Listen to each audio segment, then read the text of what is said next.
long to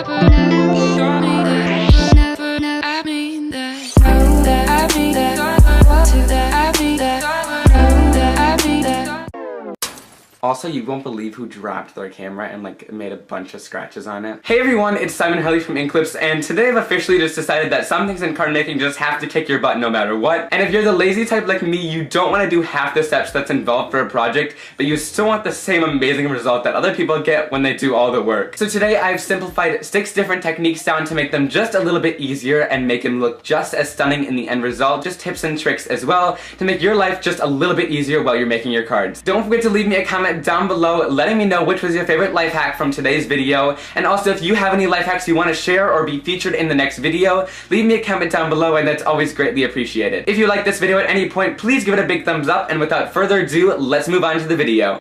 This first hack is just color coding and labeling your ink pads so you know exactly which one you're grabbing for your projects and you don't have to worry about testing them out before you use them on anything. So I'm taking the color name for each different ink pad that I'm going to label and typing it in 4 different times onto my label maker on 2 different rows, and I'm using 1/2 inch label tape here. Once I press print, it'll print out my labels super nice for me, and these are really durable and they'll last as long as you have your ink pad because they got that nice coating on them so they won't wear off. Then I'm putting that label in my trimmer and I'm going to cut it right down the center, and I'm also going to cut right down the center of those 2 labels so I can get each name individually and we can put it on each different side.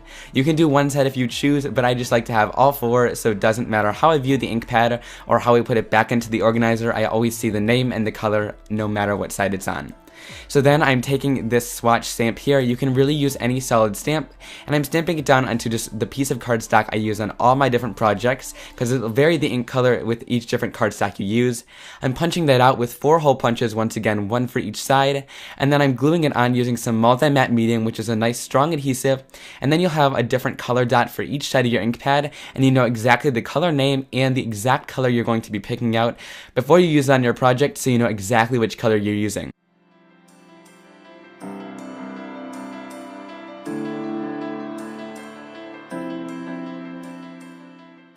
Instead of putting a name on these ombre inks, I just stamped down all the different ombre colors and cut them out and then adhered them onto each different side of the ink pad. That way you can see the full blend of color.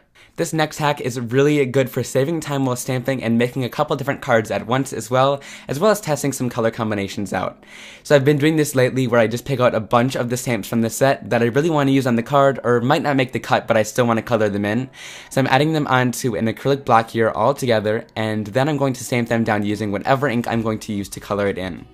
This way, when I stamp them down onto my cardstock, I can stamp all these at once on the same acrylic block, and I can also stamp it several times so I can play around with the same image, but different color combos and things like that, and decide which ones I want to use on my card and which ones I don't want to use.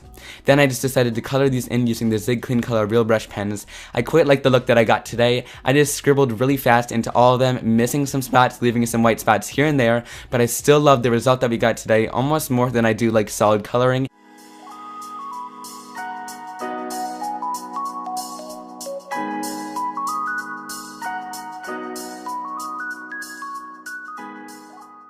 And these are the final results you get once you're finished, and you can add them onto your card however you would like. This next hack is for those people who aren't really too good at staying in the lines with watercolor yet, because I know sometimes it can be really hard to handle.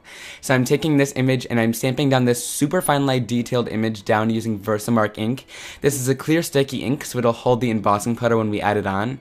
You can also do black ink in Versamark for a different effect if you want the actual outline, and then do clear embossing powder, but here I'm just sticking with white embossing powder and clear ink.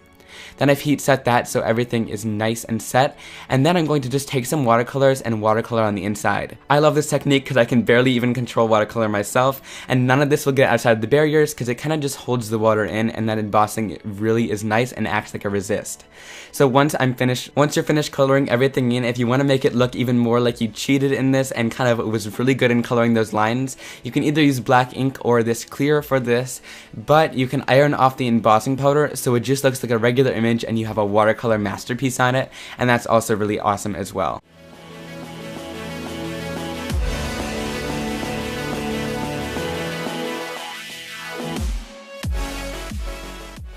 Here's the final result, and the sky is the limit. You can go crazy with this one and use that black ink in the Versamark with some clear embossing powder as well. So for this next, I'm using the frog tape outline. I found this frog tape a long time ago and I'm just in love. So this frog tape will keep out paint, but it also keeps out watercolor, and it's super low adhesion, so I also use it to adhere dyes when I run it through the die cutting machine, and it doesn't rip any of my cardstock, guaranteed. This is the low tack one, so it's the yellow one. There's also green if you want to try that as well, but it's just a little bit stickier. So I stuck it down to the cardstock, peeled it off, nothing peeled up, and I find peeling it back on itself also helps with that as well. So there's supposedly this barrier on this, so it keeps out the paint and also the watercolor, as I've tested in the past. So I'm watercoloring right around this. You have to really push on it and to make sure it's nice and adhered onto the paper. I'm watercoloring around it and kind of on top of it as well. Then I'm going to heat set this to make sure it's nice and dry before I peel off any of this watercolor tape. And then once I'm done with that, I'm just going to peel off the tape nice and slowly and peel it right back onto itself. And it really carved out all the different watercolor, and you get a nice white surface on the inside. So if you want to mask off some images or things like that with this tape, that's a great way to do it, and you get some really awesome effects. So then you really want to make sure this is nice and sealed into that container once you're finished, which keeps that nice paint block on the outside. I think claiming your work is something that's really important in this industry, because no matter how many times your card gets passed down the line, or how many years it's been since you sent the card to somebody, they always want to know who made the card, and you always want to make sure you have something on the back, whether it's a signature or a stamp. So today I'm showing several ways to do this. Here's my stamp that I had made. You can do different stamp companies. I'll link some down below in the description if I remember, but basically I just ink this handmade stamp up, and then I will just stamp it down onto the back of my cards. It just says Inklips Designs by Simon. You can leave a website there as well in case you want people to know that as well, but it just gives kind of a signature almost to the card so that people know exactly who made it and created it. Now if you don't have that, you can always just sign your name right on the back of the card, and you might want to invest in a stamp later on if you really love the hobby, but I find just signing your name is perfect as well, and you can get a handmade by stamp as well and things like that. Sky's the limit with this technique. You can get whatever design on a stamp you want. I've always found background stamping pretty tough and never really got the hang of it and used background stamps a ton, but today I'm showing you kind of the way that I've learned how to do it that makes it just a little bit easier. So I'm actually using a Hero Arts Ombre ink today, and the way that this works is I inked it up with one side of the ink pad, flipped it so the same color is facing the same way, then flipped it and so on and so forth, and inked it up like that. You can use whatever ink you want. Then I keep the stamp down on that surface, I add my white paper right on top of it, then add a scrap piece of paper on it and push down really nice and hard so you get the full impression. And then once I pull this up, I have a really cool image with multicolored and things like that, and I think I love the result in the end. Alright, what do you guys think? I hope you really enjoyed it as much as I enjoyed creating it. Leave me a comment down below. Once again, which life hack was your favorite from today's video? And if you have any more suggestions, don't forget to leave those down below as well. If you want to see more videos like this and art related and card making as well, don't forget to hit that subscribe button down below. And YouTube's been messing a couple of things up lately, so if you want to hit that bell right next to it as well, you'll get notifications to your phone every time I upload a video, so you can be updated on my latest project. If you want to follow any of my social media, it's all listed and linked down below. You can find a bunch of behind the scenes photos there and a bunch of project pictures as well if you like to see art related projects and things like that. So without further ado, I'll see you in my next card making and crafting video. Bye!